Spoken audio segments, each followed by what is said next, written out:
Do you want to be a fighter? RMC. There's only one Tyson Fury.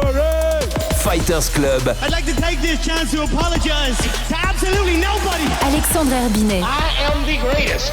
Bonjour à toutes, bonjour à tous et bienvenue au 286e numéro du RMC Fighter Club, un Fighter Club qui remonte dans le ring pour vous présenter sans doute l'un des combats de l'année, c'est même pas sans doute, c'est un des combats les plus importants des 25 dernières années. Arthur Beterbiev contre Dimitri Bivol pour toutes les ceintures des mi-lourds, ça se passe en boxe et ce sera en Arabie Saoudite ce week-end.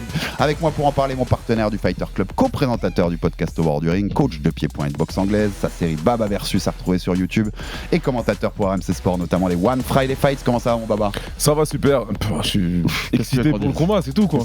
Derrière on a deux cartes au Japon le 13 et 14, en 3 jours on a 9 championnats du monde, un truc comme ça. C'est magnifique semaine de boxe. Exactement, si vous aimez la boxe, vous allez vous régaler ce week-end et on va vous dire tout sur le combat, sans doute le plus attendu de l'année. Il y avait eu Fury Usyk, mais on va en reparler pour les classer les deux. Beterbiev, Bivol.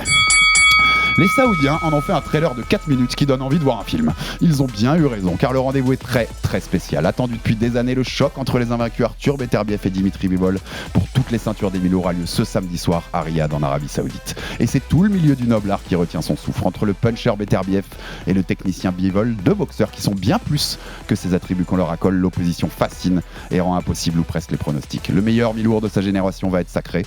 Un des deux hommes va perdre son zéro, mais on connaît déjà le premier vainqueur, le fan de boxe. It's been over 20 years since the light heavyweight division has boasted such a giant.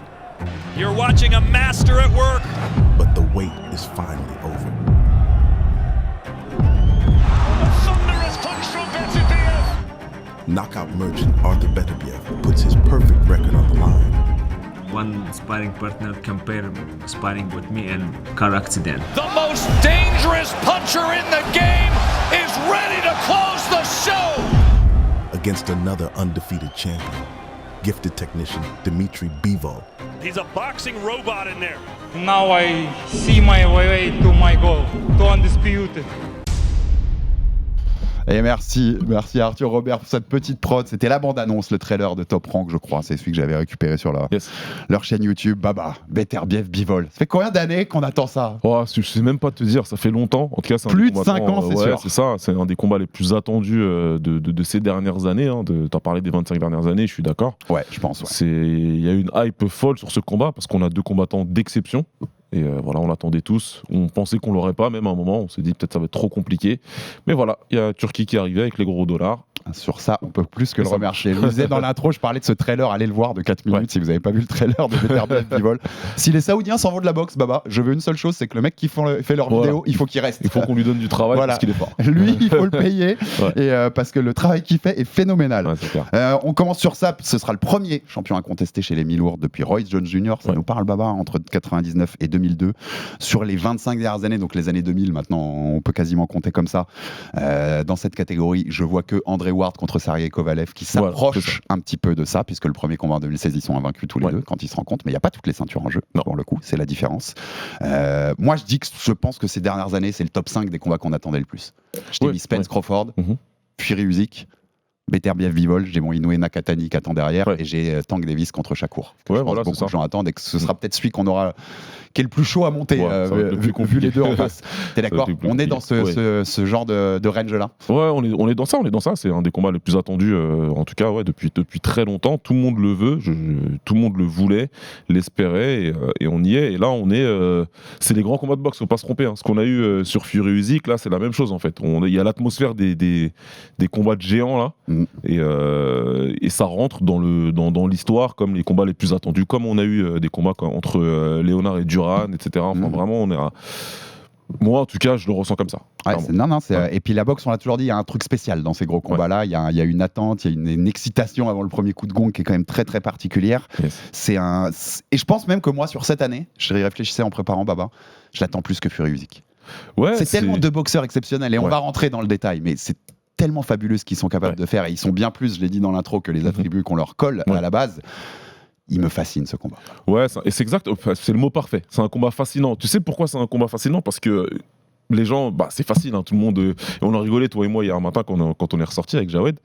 Et quand on parle de pronostic, tout de suite tu fais un pas de retrait. Tu dis non, commence pas à me parler de pronostic parce que c'est tellement compliqué ce qu'on est, les forces en présence. Il y a tellement de choses, il y a tellement de paramètres à prendre en compte que non.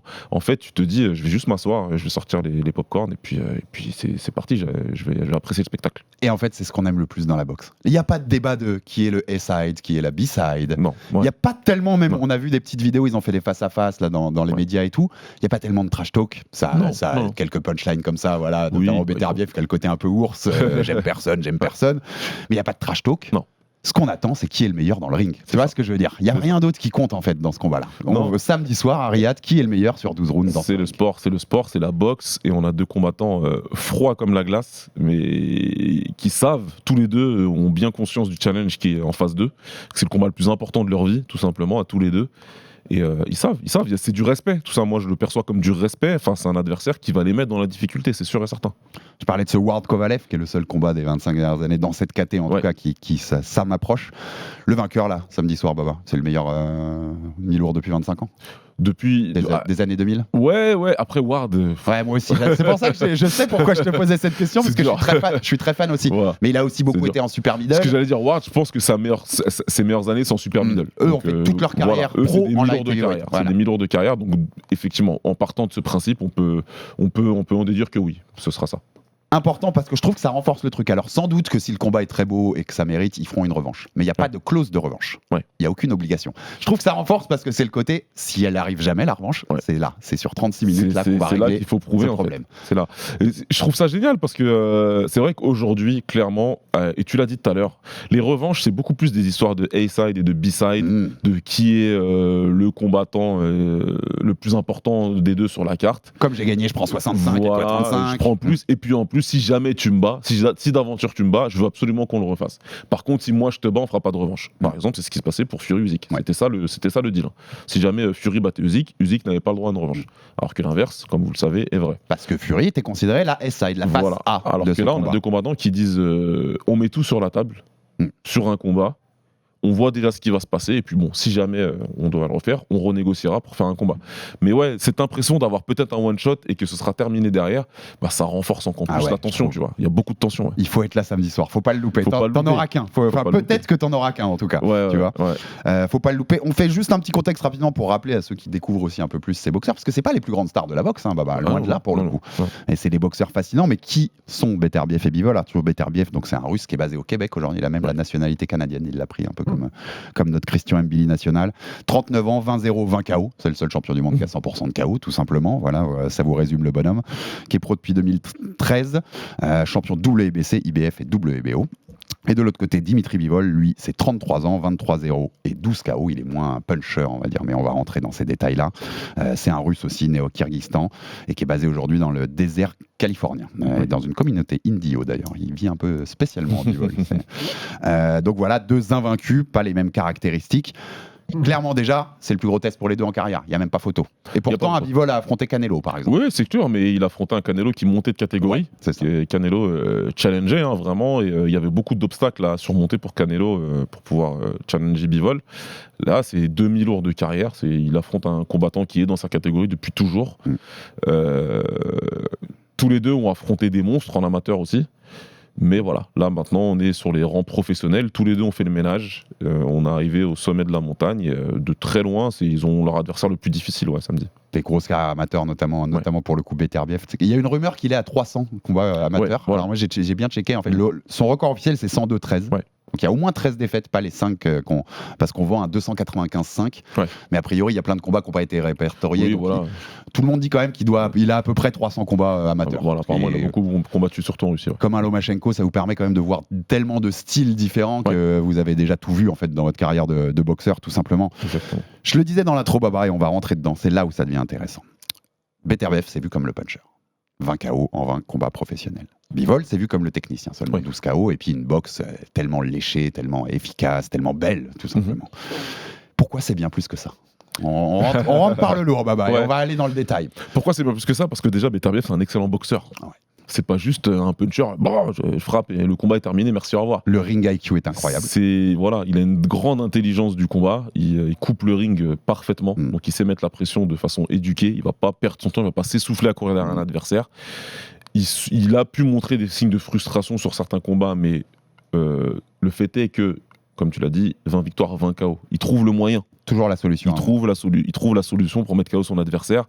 Je pense notamment à Gvozdyk. Ouais, qui gagne les premiers rounds. Voilà, Alexander Gvozdyk, l'Ukrainien, ancien champion du monde invaincu.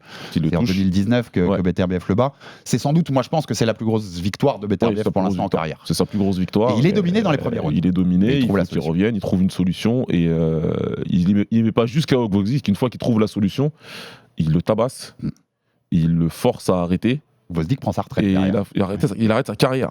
C'est vraiment, c'est vraiment intéressant à observer. Donc voilà, c'est un superbe boxeur, Beterbiev, il se trouve qu'en plus, il frappe comme un camion. Donc c'est un destructeur. Il est méthodique dans sa façon de détruire ses adversaires. C'est pas juste je touche une fois et tu tombes. Il va te frapper beaucoup sur tous les angles et ça va faire mal. Et de l'autre côté, Bivol, c'est pas juste un technicien. Non, ça frappe aussi. Il frappe, ouais. Ça frappe aussi fort.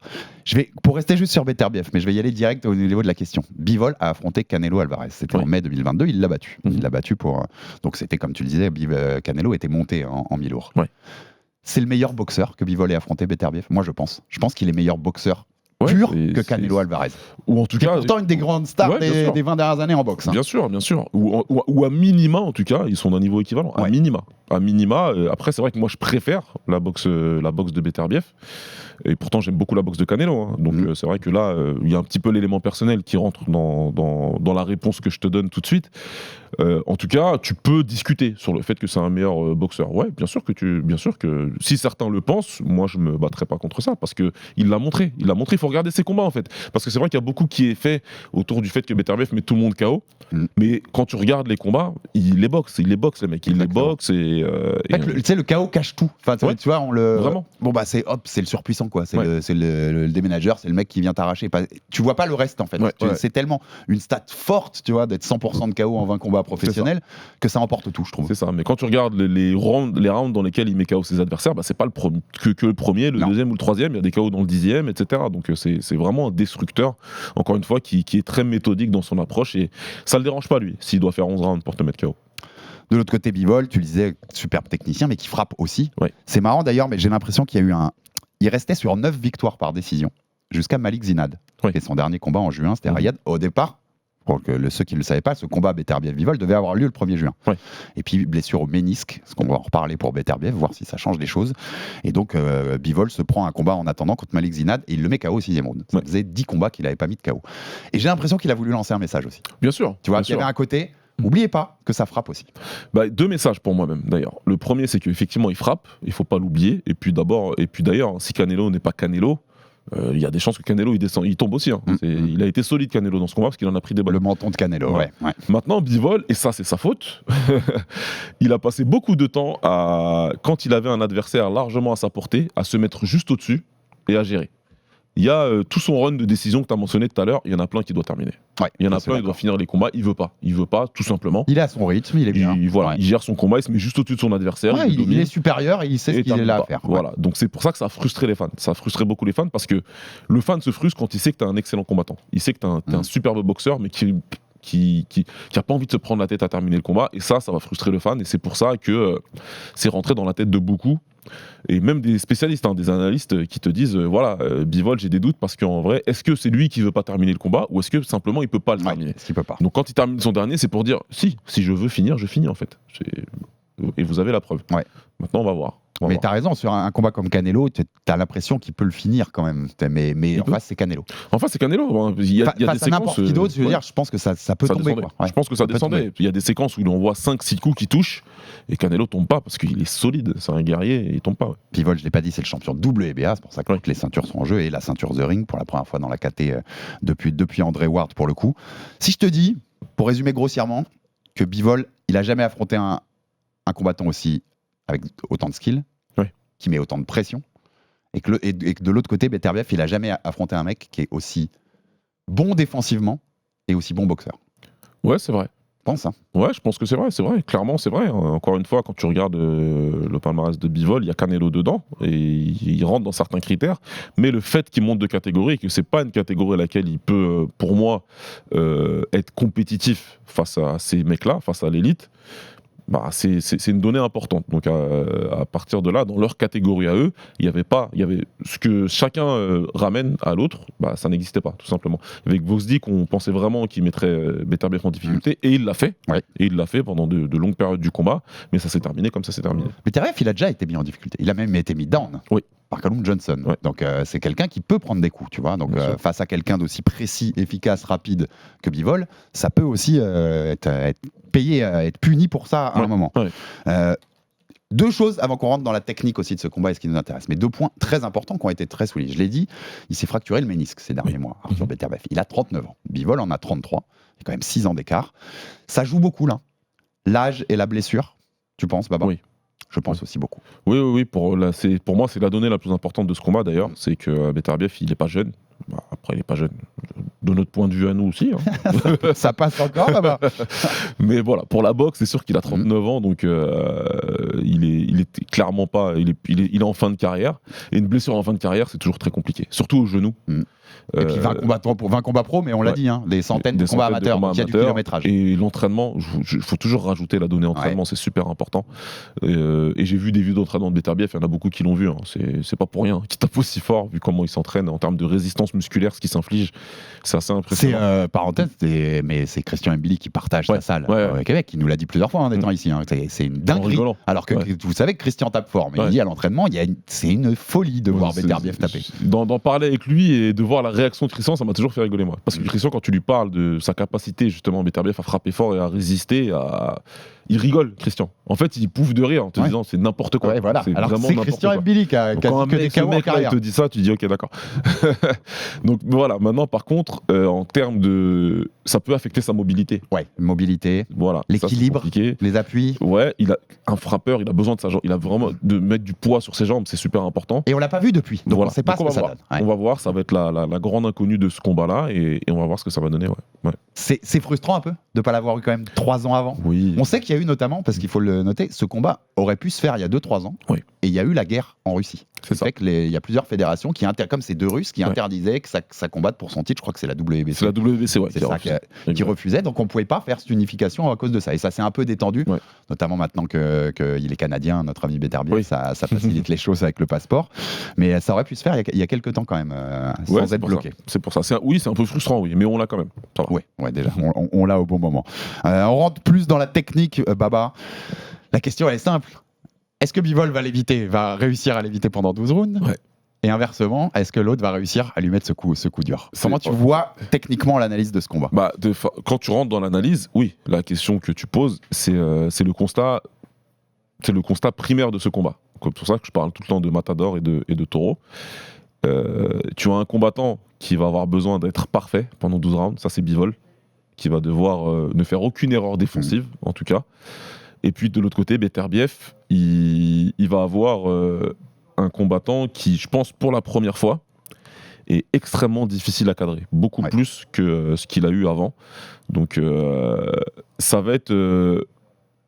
Il y a des combats, tu as la réponse première round. Là, on n'aura pas la réponse dans le premier round. Parce qu'encore une fois, Bivol, il est capable d'inverser le cours du combat. Contre Canelo, on l'a vu qu'il est capable de passer de mode défensif à mode ok, je te mets la pression et je mets du volume. Beterbiev de l'autre côté, changer de vitesse. Il est capable il peut boxer en reculant les 3-4 premiers rounds s'il a envie, puis ensuite changer complètement de mood. Donc, c'est difficile, Alex. Mais c'est marrant, tu sais, quand tu dis est-ce que pendant 12 rounds, il peut l'éviter à ce point-là, Bivol peut éviter Beterbiev. J'ai lu une interview de Gvozdyk. Et on lui demande le conseil qu'il donnerait à Bivol pour battre Beterbiev. Et il a sa seule réponse, mais c'est très drôle. Ne te fais pas toucher. Non, mais il dit je suis assez basique, mais faut pas prendre de coups. Prends pas de coups. En fait, faudra pas prendre de coups. Faudra pas prendre de coups flush. Faudra pas prendre de coups nets, que ce soit au corps ou à la tête. Il faudra vraiment pas prendre de coups nets. Bivol, on connaît sa boxe, donc on sait ce qu'il va faire. On sait qu'il sera sur la mobilité, sur la vitesse, et qu'il va envoyer du volume. Dès qu'il pourra, il va d'abord prendre ses marques dans les premiers rounds. Justement, essayer de le balader un peu, de pas se faire toucher, puis ensuite il va commencer à essayer d'envoyer du volume pour marquer ses points et toucher.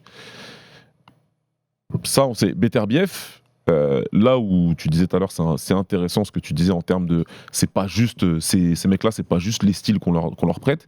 Beterbiev, par exemple, il a un très bon jab. Il va pas juste cadrer comme ça. Il y a une énorme, j'allais y rentrer, Baba. Il y a une énorme bataille de jab là. Ouais, là ça va être fort. Ouais. Ça va être fort parce qu'il y a un jab puissant d'un côté et un jab, parce que moi j'aime bien appeler coup de fouet de l'autre côté, où il va vraiment juste emmerder Bivol. Tu parles de Bivol, Ouais, voilà. voilà, il va emmerder, il va toucher, il va flasher le jab un petit peu comme on dit, pour pouvoir toujours faire réfléchir Beterbiev. Lui par contre, quand il envoie son jab, c'est piston, c'est pour faire mal à chaque fois en fait. Donc ça va être cette première bataille là de jab et de pied avant, elle va être très intéressante. Parce que j'ai même l'impression qu'on sous-estime le jab de Bivol. De Beterbiev, excuse-moi. Ouais, de complètement. Beterbiev. Ah, mais Par rapport à 100%. celui, tu vois, dans les analyses que j'ai lues, tu dis Bivol, son jab. C'est vrai, son jab, c'est une arme fatale à Bivol. Mais Et Beterbiev ça aussi. sous-estime un peu, exactement. Tu expliques à Beterbiev en face. C'est trop marrant comme des fois, dans ces analyses, dans ce combat-là, on a du mal à voir les qualités de l'un par rapport à l'autre. Enfin, c'est compliqué, quoi. On a deux superbes boxeurs qui ont un excellent bras avant, sauf qu'ils l'utilisent de manière différente, tout simplement. Et Beterbiev, lui, il le sert très bien pour set-up le reste. Il va vraiment préparer ses attaques avec son jab.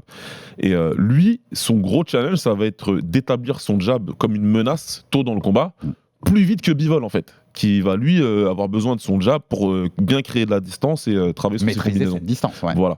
Donc, qui arrivera le mieux à établir cette menace-là prendra un avantage déjà psychologique sur le combat.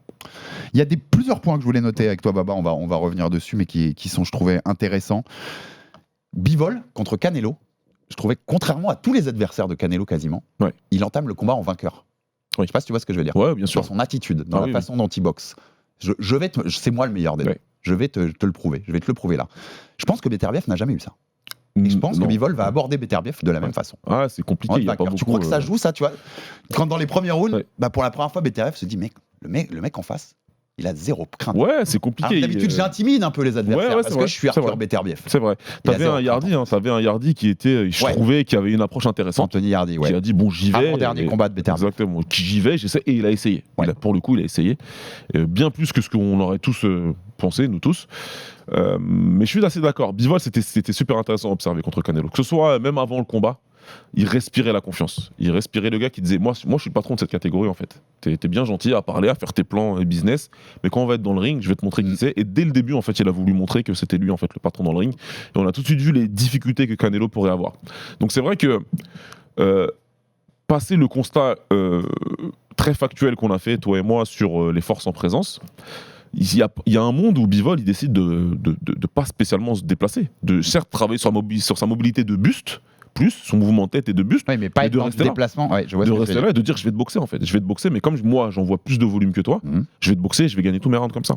C'est intéressant ça, s'il peut faire ça aussi, installer un peu un autre plan que ce qu'on peut attendre en fait de lui. C'est pour ça, il pourrait surprendre comme ça et il pourrait nous surprendre aussi par sa capacité à encaisser les coups.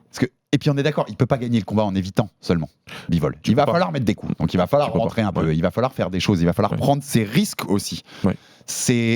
C'est une gestion qui est vraiment, tu vois, de feuille à papier, tu vois ce que je veux dire. Ça va être très très fin ce que doit faire Bivol pour faire ce que je viens de dire là. C'est exactement ça. En fait, quand je dis qu'il doit être parfait, Dimitri Bivol, c'est exactement ça. Tout va se jouer à la marche, tout va se jouer sur le micro-détail en fait. Et à chaque fois, il va être bon sur son positionnement de pied, sur sa distance, sur l'utilisation de son jab, sur le timing. Et jusqu'aux dernières secondes du dernier round, il faudra faire attention à ça. Parce que Beterbiev frappe tout le temps. Il frappe au premier round, il frappe au dernier round. Par contre, il est beaucoup moins habitué aux 12 rounds. Ça joue, à ton avis aussi. Oui, ça joue. Parce qu'on sait qu'un Bivol, aussi, quand il y a sa série de décisions, il sait mettre du rythme jusqu'au 12e round. C'est un mec, tu vois ce que je veux dire, il a mis du rythme dans sa boxe du premier au dernier coup de gong. Voilà, est-ce qu'à un moment, Beterbiev, s'il n'a pas le KO, qu'on arrive au 9, 10, 11 et qu'il se dit il faut absolument que parce qu'il m'a pris des rounds de l'autre et que en fait je suis en retard, tu vois, est-ce que ça peut pas jouer en sa défaveur parce que l'autre est bien plus habitué? Je pense que ça peut, parce que c'est la première fois qu'il y aura un combattant qui enverra autant de coups a priori, encore une fois sur le papier. Gvozdyk, il était plus en mode sniper. Voilà, il touchait, il sortait, il touchait, il ressortait, etc. Mais il travaillait sur 2 coups parce que justement, il voulait pas prendre le risque de travailler beaucoup plus que ça. Je vois pas Bivol travailler que sur 1 ou 2 coups. Je pense qu'il y aura beaucoup de coups envoyés. Et pour le coup, Beterbiev, je crois pas qu'il ait eu affaire à quelqu'un qui va vraiment lui envoyer autour de coups tout le temps. Donc la question, ça va être, à force de défendre des coups tout le temps et d'en prendre, parce que Beterbiev a quand même une défense qui peut être poreuse. On l'a dit, il s'est déjà fait mettre down, il a pris des coups contre plusieurs combattants. À quel moment, si tu arrives à ce moment-là du combat, si tu arrives à round 8, 9, 10, à quel point ça peut l'affecter physiquement, tu vois. Il peut devenir vieux en une soirée, Beterbiev. Ouais. On peut avoir, tu vois sais ce que je veux dire. Bien sûr. Alors ce côté, parce que contre Yardy dont tu parlais, c'est la première fois où on voit un peu tu te dis, tiens, il baisse un peu. Tu dis, est-ce qu'il va réussir là, dans les rounds de fin à prendre le contrôle? T'as l'impression que tu vois que la machine commence tout doucement à baisser un peu le moteur. Ouais, quoi. on a douté, ouais. Est-ce qu'il peut devenir vieux? Ouais, je pense. Ce serait triste que ce soit dans ce combat-là, mais. Non, Alex, non. Non, c'est la vie. Oui, t'as raison. Parce que ok. s'il doit devenir vieux, ça doit être dans ce combat-là. Oui, ok. Parce que l'adversaire fait que tu Parce dois que c'est devenir cet vieux. adversaire-là, et puis ok. Mmh. Et puis même, je te dirais, t'as battu tout le monde, t'as mis KO tout le monde, par contre, tu perds dans un combat contre un boxeur qui est exceptionnel, à 39 ans, c'est quand même pas mal pour arrêter. Intéressant parce que tu dis ils vont être touchés. Les deux vont être touchés. Tu passes pas 12 rounds face à Bivol ou face à Beterbiev, même si t'es Beterbiev ou Bivol, sans en prendre des coups. Est-ce qu'il peut maintenir sa boxe, Bivol, s'il est touché? C'est la grande question. Je suis d'accord. En fait, c'est près de toutes les. T'as vu que je l'ai fait ça par beaucoup de questions cette preview. Ouais. Je pense que quand je les écrivais, je trouvais que c'est celle qui est la plus fascinante. Parce que s'il arrive à maintenir sa boxe, là, ça va devenir compliqué pour Beterbiev. Moi, c'est ça. Moi, je me dis comment Bivol va réagir la première fois qu'il va prendre un bon coup de Beterbiev, tu vois? Comment il va réagir, tout simplement. Et nous, on va le savoir vite, je pense. Je pense pas qu'il pourra réellement masquer. Il n'y a pas un adversaire qui masque réellement ce qu'il ressent quand il prend un coup de Beterbiev. C'est pas encore arrivé. On l'a pas vu. Donc, sa réaction par rapport à ça va nous en dire beaucoup. Et puis, comme tu l'as dit, si il en prend 2, 3 et qu'il continue de rester là, à bouger, mobilité, à continuer à envoyer des coups, là, on va se dire aïe. Et puis, tu la connais mieux que moi, mais la psychologie pour Beterbiev. S'il commence à lui mettre des vrais bons coups, tu vois, qui touchent bien, et que l'autre continue de boxer comme il s'est boxé, c'est ça. Ça devient compliqué. Donc c'est super. Moi, je pense que c'est vraiment... c'est une des plus grandes questions là, que tu viens de poser. C'est une des questions, en tout cas, moi, qui m'intrigue le plus. Tu vois, et c'est aussi les raisons pour lesquelles je veux pas faire de vrais pronostics pour ce combat. Tu vois, c'est parce que tu sais pas en fait. On en fera pas. On n'en fera pas, mon baba, t'inquiète. À la fin, je ferai pas une partie pronostic, mais je parlerai des côtes qui ont tellement évolué et qui vous montreront en fait combien ce combat c'est un 50-50, parce que même les bookmakers ils sont complètement perdus depuis l'ouverture de ce combat. Un point technique, moi, qui m'a beaucoup intéressé en voyant, puisque pour préparer, j'ai revu Canelo, pour le coup, Canelo Bivol. Canelo réussit plusieurs fois à coincer Bivol contre les cordes. On sait ce que donne un boxeur coincé contre les cordes contre Beterbiev. Ça peut très vite faire c'est compliqué. Très mal. Et Canelo, en fait, quand je regardais le combat, je trouve qu'il est trop prévisible. C'est-à-dire que Bivol, il est contre les cordes avec sa garde haute. C'est toujours le même coup qu'il envoie, c'est toujours sa droite. Il se protège, il laisse passer l'orage, il tourne un moment, il sort de ce truc-là. Beterbiev, quand tu le vois contre les cordes, il tape en dessous.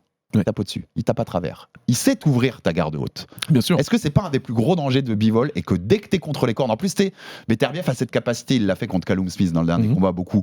Oui, tu l'amènes dans les cordes ou dans le coin, et en une manœuvre et en un coup, il se retourne et c'est lui qui t'a coincé. Il va pivoter. Est-ce que c'est pas le plus gros danger pour Bivol quand tu vois, qu'il y a un énorme warning quand t'es contre les cordes, là il faut s'en aller très vite parce que c'est pas Canelo en face. C'est sûr que c'est compliqué parce que Canelo, je pense qu'il y avait un élément vraiment de physicalité. Et quand il a mis la première fois Bivol dans les cordes, Canelo il aime beaucoup frapper dans les bras et dans les épaules. Il aime beaucoup faire ça pour te saper ta résistance en fait et te faire baisser tes mains. Il l'a fait au début avec Bivol et je pense qu'il a dû ressentir qu'il tapait sur un mur en fait. Il tapait sur un mur et ça a, je pense, beaucoup perturbé et ça l'a rendu très prévisible sur ses combinaisons. Ça c'est totalement vrai. Je pense que Beterbiev, même quand il tape dans les bras et dans la garde, je pense que tu le ressens et que si jamais ça... Je pense que c'est probable que ça arrive au moins une fois dans les premiers rounds, qu'il se retrouve dos aux cordes comme ça. Et je pense que les premières fois qu'il va les prendre dans la garde, il comprendra qu'il faut vraiment pas rester là. Et il va essayer de bouger le plus possible. S'il est coincé de façon prolongée dos aux cordes, ça peut être une courte nuit. Tu peux te faire transpercer là. Vraiment, plus que contre un Canelo, malgré la qualité qu'a un Canelo. J'ai pas de souci avec ça, mais tu peux vraiment te faire transpercer. Qu'est-ce que tu as noté toi d'autre qui t'intéresse techniquement? Est-ce que tu as d'autres points que tu voulais soulever un peu sur cette opposition? Il y en a plein quand même. On a posé plein de questions. Il y en a beaucoup, mais on pourrait parler des heures là, Baba, parce qu'il y a des choses à dire. Et c'est pour ça que je crois qu'on peut faire un épisode débrief sur chaque round en fait. Exactement. Branchez-nous des micros à la maison et on va vous débriefer chaque round. Moi simplement, c'est d'attendre de voir comment ils vont nous surprendre. Je suis persuadé qu'ils vont nous surprendre, que le déroulé du combat il sera un peu différent de ce qu'on attend tous. Et je veux voir qui va surprendre le premier. J'ai l'impression que Bivol a une plus grande propension à pouvoir nous surprendre dans ce combat que Beterbiev. À être différent de ce qu'on attend. Voilà. C'est sûr et certain pour le coup. Ils ont un adversaire commun, Joe Smith Jr. Exact. 2019 pour Bivol, 2022 pour Beterbiev. C'est marrant, ça résume presque leur carrière. Décision unanime pour Bivol. KO au round 2 pour Beterbiev.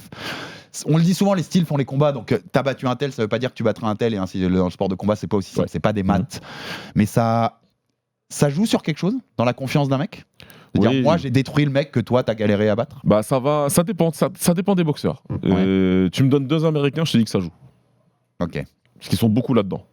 Voilà, ils sont beaucoup là-dedans. Je regarde ce que l'autre fait, dans le je me compare, et puis j'en parle, les conférences de presse. Là, franchement, t'as deux tueurs de glace, en fait, et je me dis qu'ils vont dire, ils ont dû acquiescer l'un à l'autre et dire, ouais, ok, de toute façon, ça comptera pas quand on sera tous les deux dans le ring, quoi, tu vois. Moi, c'est l'énergie, en tout cas, qui me renvoie tous les deux. Donc, ouais, je pense pas. Donc, je te disais, on voulait parler un peu, pas pronostic, mais pour expliquer pourquoi ce combat est quand même très particulier à part. J'ai vérifié. C'était Beterbiev qui a débuté comme favori pour les bookmakers. Alors, c'est des cotes, tu vois, c'est un site où tu trouves des cotes qui sont agrégées. C'est pas, il y a sûrement des bookmakers qui ont été différents, mais globalement, quoi. D'accord. Puis c'est repassé Bivol, puis c'est repassé Beterbiev, puis c'est passé Bivol, puis c'est passé Beterbiev, et maintenant on est sur Bivol. Donc on est au 6e changement des bookmakers qui ont proposé toutes sortes de cotes de tous les côtés. En fait, ça résume tout, Baba. C'est un rare combat, parce qu'on est rare. Et les gros combats qu'on a eu dernièrement, par exemple Spence Crawford, on se disait sur le papier 50-50. Dans le ring, c'était 90-10. Et 90-10, je suis peut-être gentil pour le coup. Fury Usyk, 50-50 sur le papier. Je suis désolé, je mourrais sur cet avis. Usyk l'a dominé quand même. À part quelques rounds. À part les 3 rounds Fury du milieu de combat où il les domine. Sinon, c'est Usyk qui prend la main sur ce combat-là. Là, j'ai l'impression que ça peut vraiment être un combat 55. Qu'on peut arriver, c'est pas sûr, hein, ça se trouve, on va avoir un autre scénario, mais qu'on peut arriver au 10e Baba et s'envoyer un WhatsApp à se dire, ils sont à 5-5 là ou quoi, tu vois. Ouais, je suis complètement d'accord. C'est marrant à observer cette tendance qu'il y a eu ces dernières années où sur un gros combat, il n'y a pas eu de combat finalement, ou presque. Fury Usyk, ça a été le plus disputé sur la round du milieu en tout cas. Totalement plus que Spence Crawford par exemple. Voilà, alors que là, ça a été incroyable. Et pourtant, en termes de hype, en termes d'attente, en termes de difficulté à pronostiquer le combat, c'était similaire, Spence Crawford. On n'arrivais pas à dégager. Gros combat welter depuis 40 ans. Enfin, on était dans cette zone-là de combat. Là, je sais pas, j'arrive pas à l'envisager. Si ça se passe, je serais extrêmement surpris. Et voilà, on verra ce qui se passera. Mais là, j'arrive pas du tout à m'imaginer qu'il y en a un qui roule sur l'autre. On va pas les faire les pronos parce que c'est impossible. Mais c'est ça qui est beau. C'est ça qui rend ce combat beau. Mais moi, personnellement, j'ai changé d'avis plein de fois déjà. Ouais, j'arrête pas moi. Plein de fois. Je linerai, tu vois, après là, avoir bien bossé pour préparer cette émission-là et tout, je vais un poil vers Bivol. Pour beaucoup de raisons, l'âge faisant, je veux voir l'état de la jambe de Beterbiev, tu vas voir les premiers rounds aussi, comment il est sur sa mobilité, sur ses appuis. Je tendrai un poil Bivol qui, je pense, a le combat au meilleur moment de sa carrière, 33 ans, dans la force de l'âge, 2 ans après Canelo, tu vois, en toute confiance. C'est ce qui me ferait un tout petit poil penché. Ouais, ça le favorise. Ça le favorise. Si tu regardes les faits et si tu regardes l'histoire de la boxe, ça le favorise. C'est lui qui est dans la meilleure position des deux. Voilà, pour gagner ce combat-là, si on parle de toute la dimension physique du combat et tout ce qui va avec, et l'expérience et compagnie. Donc l'âge des deux boxeurs et puis leur âge dans le ring. Voilà, Beterbiev est beaucoup plus vieux dans le ring que ne l'est Bivol. Ça c'est clair et net. Beaucoup plus de kilométrage. C'est voilà. Moi quand je pense pronostic, quand on pose la question, j'arrive jamais à sortir de de mes préférences. C'est là où tu sais que c'est un combat de ouf tout simplement en fait. C'est que d'habitude je sais toujours rester froid. Tu vas me demander un pronostic même si j'aime pas les faire, comme tu sais, je vais quand même t'en donner un parce que j'arrive à rester froid et écoute, j'ai mon analyse, je pense que ça va se passer comme ça et puis des fois je me sens, puis c'est tout. Là moi évidemment tout le monde commence à me connaître, j'aime la boxe technique, c'est ce qui me fait kiffer, donc évidemment que j'ai une préférence pour Bivol. Mais Beterbiev m'a tellement fait kiffer tout au long de sa carrière, il y a une aura, quelque chose qui transmet. C'est marrant parce que moi ma préférence irait à Beterbiev. Tu vois. Alors que je vais plutôt côté Bivol si je devais faire un prono, mais ma préférence va à Beterbiev. Tu vois, j'adore tellement ça. En fait quand t'es impliqué comme ça émotionnellement, on va dire légèrement dans le combat, tu vois, tu dis j'ai ma préférence de Bivol, certes, mais j'ai l'impression que Beterbiev il peut le. S'il y a un mec qui peut le descendre, c'est Beterbiev. Tu penses que ce combat peut démarrer lentement? Ou qu'on va tout de suite voir, tu vois, les mecs, tu vois ce que je veux dire? Est-ce qu'on va tout de suite voir les mecs rentrer dedans parce que c'est tellement du haut niveau qu'il faut rentrer dedans tout de suite et pas perdre 1-2 rounds à mettre le temps de mettre la machine en route? Non, moi je m'attends à un départ lent. Moi je m'attends à 3 premiers rounds équilibrés avec pas un boxeur qui se dépasse de l'autre. Jusqu'à ce qu'ils aient le temps de faire leur lecture tous les deux et qu'ensuite ils enclenchent quelque chose de différent. Marrant ça. Qui tu penses lit plus vite? Qui peut, tu vois, intégrer les informations plus vite pour plus se libérer plus tôt? Bivol. Je pense aussi. Ouais. Sur ça, il a un avantage. C'est Bivol. Beterbiev, il met toujours plus de temps à Ouais. mettre les. Toi, t'es devant ta télé, tu dis mais pourquoi il fait pas ça? Et puis à partir du 6e, 7e, il le fait. Et le problème avec lui, c'est que quand il fait les ajustements, derrière, ça dure pas longtemps. Non. Et il reste plus. Une fois qu'il a fait ses lectures, et en règle générale, 2 rounds après, c'est fini. Et c'est un des boxeurs. On peut rentrer. Alors, je le mets pas du tout au même niveau technique, hein, loin de là, que vous nous connaissez, mais c'est un peu il y a un côté Wilder. Ouais. C'est-à-dire qu'il sait qu'il peut perdre les premiers rounds, Beterbiev, mais qu'à un moment, si tu la prends, c'est terminé. Il a ce luxe-là. Ce luxe-là. Que n'a pas Bivol. Voilà. Enfin, qu'a beaucoup moins Bivol. Il a ce luxe de il l'a pouvoir pas, être mais patient. beaucoup moins. Il a ce luxe de pouvoir être patient et se dire si j'ai encore le cardio, si je suis en retard dans les 2 derniers et que mais que j'ai encore du cardio, que j'ai encore de la capacité, j'ai encore un peu de caisse, il va appuyer sur champignon, il oubliera tout, il mettra tout de côté et il montrera les mains et puis c'est parti quoi.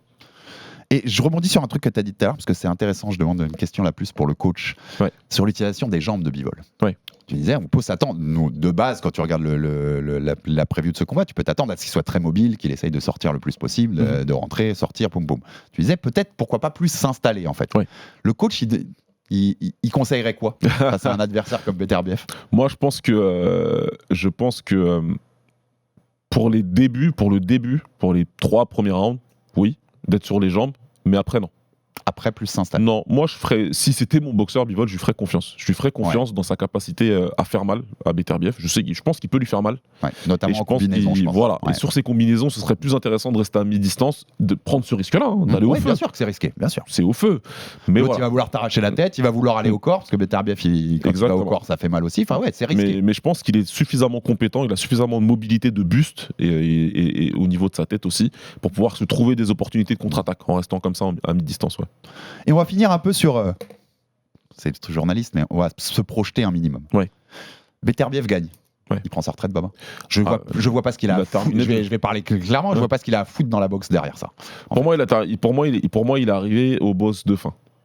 Donc pour moi, qu'il gagne ou qu'il perde, il peut regarder sa carrière en étant tranquille. S'il gagne, c'est mieux. S'il gagne, c'est parfait. S'il perd, à moins de faire la revanche. Ouais, c'est ça. Ce qui est une possibilité aussi. Un combat très serré, un truc, tu vois, voilà, il y a de l'argent à faire, on y va. Je vois pas l'intérêt de rester dans la boxe pour Beterbiev. Bivol s'impose. Canelo derrière. Ouais. Je pense que c'est inéluctable. Je sais pas si lui le veut. Je pense que c'est quasi. S'il s'impose, c'est quasi inéluctable parce qu'en fait, du côté de Canelo, tu as cette envie de venger sa défaite, ce qui peut s'entendre. Et puis l'opportunité, elle est en or. Parce que si jamais tu le bats, bah, tu prends le titre incontesté, tu prends les 4 ceintures des mi-lourds, tu vois. L'opportunité est en or, donc je pense que c'est ce qui se ferait s'il n'y a pas de revanche une nouvelle fois. Ouais, moi je pense que c'est ça. Je pense que ce serait intéressant pour lui financièrement. Je suis pas sûr qu'il le veuille vraiment. C'est pas un intérêt de ouf pour lui. Mais bon, écoute, si la proposition elle est là, que l'argent il est là, que le mec veut revenir t'affronter dans ta catégorie, il n'y a pas de raison de dire non. Et puis là, par contre, je peux me mouiller clairement en disant qu'il y a de grandes chances que Bivol le descende ce coup-ci. Oui, je pense aussi. Mettre le point d'exclamation. Parce qu'en plus, c'est un Canelo qui a encore perdu un petit peu par rapport à il y a 2 ans. C'est pour ça. Ouais. Ça peut être dangereux pour lui. Si Canelo le veut absolument, bonne chance à lui, mais à mon avis, il devrait se diriger vers une autre opportunité. Pour le vainqueur, les Saoudiens, ils ont laissé entendre 2 opportunités. Turki Al-Alchik, il a parlé de 2 trucs. Il a parlé de Jay Opetaia, qui est le champion The Ring de la KT d'au-dessus, chez les lourds légers. Très beau boxeur, on a déjà parlé ici, qu'on adore, et qui est sur la carte d'ailleurs. Qui est sur la carte. À Riyad, là. Et David Benavidez. Lui que tout le monde veut voir affronter Canelo, qui vient de monter, a pris la ceinture doublée, c'est intérim, donc en mi-lourd. Il plairait quoi entre les deux? Benavidez. Ouais. Plus qu'Opetaia. Sans aucune moi, je préfère voir Opetaia monter chez les lourds. Parce que je pense qu'il a plus le physique d'un lourd que l'inverse. Il a d'autres choses à faire que d'accueillir un de ces gars-là sur lesquels il aura beaucoup d'avantages physiques. Alors que Benavidez, c'est un excellent boxeur qui vient de monter. Il a pris la bonne décision de monter en plus, Benavidez, je trouve. Et s'il affronte pas l'un des deux, vraiment Benavidez, je pense qu'il va commencer à se poser des questions sur. Ouais, il y a un moment. Va dire attends, je suis dans une caté, j'arrive pas à sécuriser le plus gros fight et je monte et les deux sont. Non. Je pense Par contre, si Bivol gagne, qu'il n'y a pas de revanche, qu'il a les 4 ceintures et qu'il accorde une chance à Benavidez plutôt qu'à Canelo. Oh, mon Mexicain, il va chez lui là dans sa chambre, il va être colère. Il va être colère. Ce sera un gros pied nez. Et puis tu sais, en fait, ce serait génial pour le je vois côté bien Bivol le faire. Je vois bien Bivol le faire parce que la dernière fois que Bivol a parlé Canelo, il était très agacé. Il était très agacé par le fait que Canelo parle toujours de lui, parle de fait qu'il n'était pas dans son assiette et que c'est pour ça qu'il a perdu, je sais pas quoi. Donc il était plus en mode, moi il me saoule, j'ai pas envie de le combattre en fait. J'ai pas envie de lui donner cette opportunité. Parce que d'ailleurs j'entendrais, tu vois. Donc et le fait qu'il prenne Benavidez, oui, voilà, clairement. Le pied de nez serait incroyable. Ce qui serait un super combat. Hein. Mais voilà, Bivol moi, je pense que ce serait Benavidez, un excellent combat. Ouais, ce serait.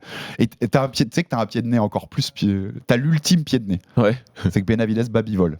Ah oui, bah voilà. Et qui dit à Canelo, tu veux venir maintenant? Ouais, J'ai voilà. 4 ceintures en Ouais, Milours, viens. Ouais, c'est clair. Viens m'affronter. C'est clair. Ouais, ce serait assez impressionnant. Ce serait assez incroyable. T'aurais Bon. bouclé une boucle quand même assez phénoménale. On a envie. Bon, on n'a pas vu le premier combat, mais c'est le genre de combat où on veut une revanche quand même, Baba. Peu importe ce qui se passe. Ouais, ce serait dur. Ça dépend d'avoir qu'un sur un seul. scénar. Ouais. Mais ça va dépendre du déroulé du combat. Comme tu as dit, si c'est un 90-10 pour un des deux combattants qui lui roule dessus. On avait zéro envie de voir la revanche de Spence Crawford après. Moi, on est d'accord. je suis pas spécialement intéressé. Après, si ça se fait, ça se fait. Hein. Mais voilà, si tu me le demandes, je suis pas intéressé par cette revanche. On verra on verra comment se déroule le combat. Si c'est un combat suffisamment serré et qui va à la décision avec un vainqueur, c'est compliqué de déterminer un vainqueur. Bien sûr qu'il nous faut une revanche. Ouais, et puis les Saoudiens sauront le faire, ça c'est évident. Voilà. Merci beaucoup mon Baba et on espère que toi, tous les c'est top. auditeurs vous aurez pu apprécier de rentrer un peu dans les détails de ce combat. Ouais. C'est un bonbon, c'est juste un bonbon ce week-end. Ouais. Allez, regardez Beterbiev Bivol, c'est rare d'avoir un combat si attendu, d'avoir un combat avec deux boxeurs d'une telle qualité. Donc si vous aimez les sports de combat et la boxe en particulier, il faut absolument, et je vous rappelle que dimanche matin 10h et lundi matin 10h, on aura aussi 2 soirées au Japon avec Takuma Inoue en main event le premier jour, Junto Nakatani le deuxième, 7 championnats du monde en 2 jours. Incroyable. Donc ce sera le lendemain de Beterbiev Bivol. Le week-end est fabuleux quand t'aimes la boxe, Baba. On peut rien faire, on pourra aussi suivre l'UFC bien sûr sur RMC Sport, mais c'est un week-end de boxe, Baba. C'est un week-end de boxe, là. C'est un week-end de boxe. Le noble reprend l'avantage sur ce week-end. En tout cas, on espère que vous suivrez tout ça et puis on essaiera, si on peut, c'est pas sûr encore, mais si on peut, on essaiera de vous faire un débrief parce que ça mérite fortement ce combat-là. Abonnez-vous sur toutes les plateformes pour rater aucun épisode du RMC Fighter Club. Envoyez-nous de la force, des commentaires, des pouces bleus, ça fait toujours avancer le bousin. Et à très vite pour un nouveau numéro du RMC Fighter Club. Salut mon Baba et bon Beterbiev Bivol. Ciao, ciao. Salut les gars. Ciao. RMC Fighters Club.